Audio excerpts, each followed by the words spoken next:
Late Night with the Devil. That's what I'm interested in. Yes, great title. So this is a 2023 Ghost Watch sort of influenced, found footage influenced Australian horror satire, written and directed by Cameron and Colin Cairns. This was theatrically released by Shudder, who you'll know if you're a horror fan. So story of a struggling late night 70s TV host who hopes to revive his career with a spooky Halloween special. He's called Jack Delroy, and he's played by David Dasmalchian, who wrote an article for Fangoria magazine, for whom I used to write, apparently about regional TV horror hosts. And he gets the role of this guy who's kind of a little bit Alan Partridge. So this is presented as kind of the master tapes of this special that went out and ended in tragedy, although you don't know at the beginning what the tragedy is. It starts with a kind of very good thumbnail sketch of his career, his rise to fame, the fact that his ratings are good, but he never manages to outdo Johnny Carson's, his wife, and then the loss of his wife to cancer, his return to TV after that, his desperate desire for ratings. There is also some hinting about a backstory about him being involved with a Masonic cult that meet in the woods where people dress like owls, but everyone says, no, it's just a lodge, it's just a place that people go to kind of hang out. His show is called Night Owls with Jack Delroy.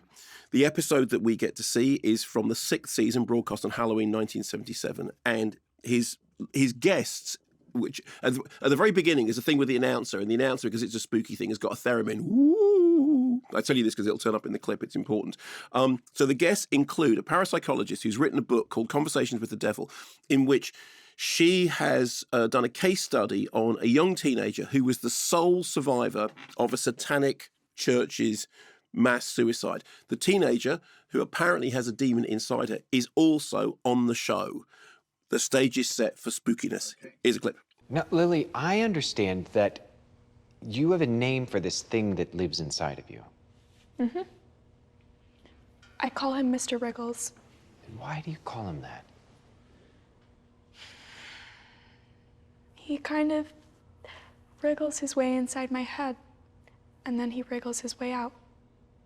But with June's help, you are able to control him. June says that everyone has a demon inside them, but we can't always control them, can we? Gus, your time is... I got it, Jack. It's just a matter of... So the theremin starts playing itself and making ooky spooky noises, and everyone's a little bit confused. Also on the show, if a theremin starts playing itself, you're probably stop the show. Yeah, yes. And actually, during the course of the broadcast, a number of members of the crew go, "I don't want to be doing this anymore." So they've also got a mind reader who does his woohoo magic mind reading at the beginning, and it's all a bit shonky. And they've got an illusionist who's now dedicated his life to debunking parascience. And then between the broadcast, as it was originally recorded, you get these black and white interstitials of behind the scenes when they cut to commercial breaks. So the film played at South by Southwest. I knew about it because Alan Jones, who runs Fright Fest, had said to me it's a really interesting film. Stephen King saw it and said it was absolutely brilliant. I couldn't take my eyes off it. Your results may vary, as they say, but I urge you to catch it when you can. So went in with sort of, good expectations. The best thing about it at the beginning is that the design of the 70s TV show is absolutely right. You know what those 70s TV shows used to look like? You saw that clip there. It looked very good. Absolutely perfect. Yeah. And the way in which the TV host is a little bit oleaginous, a little bit creepy, Nice use of the word oleaginous. Thank you. We haven't had that for a while. Welcome back, oleaginous. Thank you very much. And, and then they've got the house band having been in a house band in a late night TV show, the house band, not in the 70s, the house band are really, really convincing. And then it sort of becomes, Alan Partridge goes to hell. And it taps into the fact a lot of those 70s, particularly after The Exorcist came out, there was a lot of late night 70s TV shows in America that did stuff about exorcisms and demonism. And I know this because I saw a lot of them when I was researching my books and documentaries about The Exorcist. And there are some nods to The Exorcist. The fact that she calls him Mr. Wriggles is it's like a kind of Captain Howdy nod. There's also a little bit of Prano Bailey Bond censor in terms of that. What does that mean? Well, the retro horror, there's something really appealing about the feel of horror from a previous age that you kind of remember and they get the atmosphere and the texture of it just right. But the best thing is it builds really well. It starts off as just like a slightly shonky TV show, and then things start to go wrong, and then we're moving towards the interview with the girl who may or may not have a demon in her. Of course, she doesn't, because, you know, that's late, or does she? And then... Or does she?